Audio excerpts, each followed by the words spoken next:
স্বামীর প্রতারণা। রিমা আর সোহেলের বিয়ে হয়েছিল ভালোবেসে। বিয়ের পর ছোট্ট একটা বাসা ভাড়ায় তাদের সংসার শুরু হয়। টাকার অভাব ছিল, কিন্তু ভালোবাসার অভাব ছিল না। রিমা নিজের সব স্বপ্ন ভুলে স্বামীর সুখের দিন রাত পরিশ্রম করত। সময়ের সাথে সাথে সোহেলের ব্যবসা ভালো চলতে শুরু করলো। সংসারে সচ্ছলতা এলো। রিমা মনে করেছিল এখন তাদের সুখের দিন শুরু হবে, কিন্তু সে জানতো না তার জীবনের সবচেয়ে বড় কষ্টের সময় সামনে অপেক্ষা করছে। কয়েক মাস ধরে রিমা লক্ষ্য করে সোহেল আগের মতো নেই। রাতে দেরি করে বাড়ি ফেরে, মোবাইল লুকিয়ে লুকিয়ে ব্যবহার করে, আর ছোট ছোট বিষয় নিয়ে রাগারাগি করে। রিমা কিছু জিজ্ঞেস করলে সোহেল বলতো, ব্যবসার চাপ, তুমি বুঝবে না। একদিন সোহেল গোসল করতে গেলে তার ফোনে একটি SMS আসে। রিমার ফোন দেখার অভ্যাস ছিল না, কিন্তু SMS-এর শব্দে চোখ চলে যায়। সেখানে লেখা ছিল, কালকে সময়টা খুব সুন্দর ছিল, তোমাকে অনেক মিস করছি। রিমার বুকটা ধক করে উঠল। কাপা হাতে সেই মেসেজগুলো পড়তে শুরু করলো। প্রতিটি শব্দ যেন তার হৃদয়ে ছুরি হয়ে বিঁধছিল। সোহেল অন্য একটি নারীর সাথে সম্পর্ক করছে।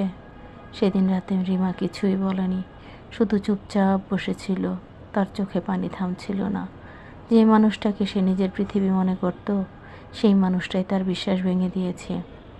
পরের দিন রিমা সাহস করে সোহেলকে সব জিজ্ঞেস করলো।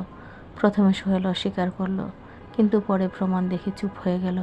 কিছুক্ষণ পর মাথা নিচু করে বলল, হ্যাঁ, আমি ভুল করেছি। রিমা ভেবেছিল সোহেল হয়তো অনুতপ্ত হবে, কিন্তু সে আরও বড় ধাক্কা খেলে যখন জানলো এই সম্পর্ক কয়েক মাসের না, প্রায় 2 বছরের। 2 বছর ধরে সোহেল মিথ্যা বলেছে। 2 বছরে সে একসাথে 2 জীবন বাঁচিয়েছে। রিমা নিজের ঘরে গিয়ে আয়নার সামনে দাঁড়ালো।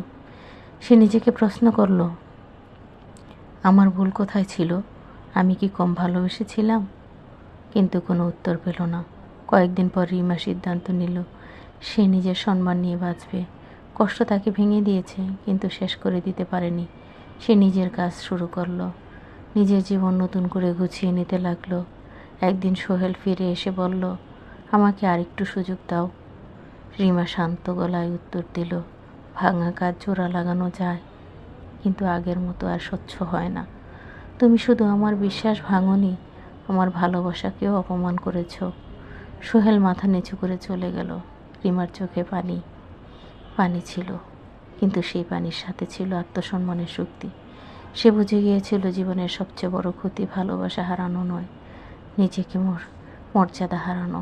আর সেই দিন থেকে রিমা শিখেছিল, যে মানুষ সত্যিকারে ভালোবাসে সে কখনো প্রতারণা করতে পারে না, আর যে প্রতারণা করে সে ভালোবাসার মূল্য কখনো বুঝতেই পারে না।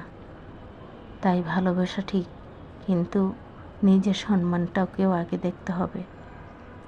ভালোবাসার সাথে নিজের আত্মবিশ্বাস, নিজের সম্মান, সেদিকটাও খেয়াল দিতে হবে। তাই রিমা একাই নিজের জীবনের পথ চলা শুরু করলো সম্মানের সাথে, এবং সে সোহেলকে ছাড়াই নিজেই বাঁচতে শুরু করলো।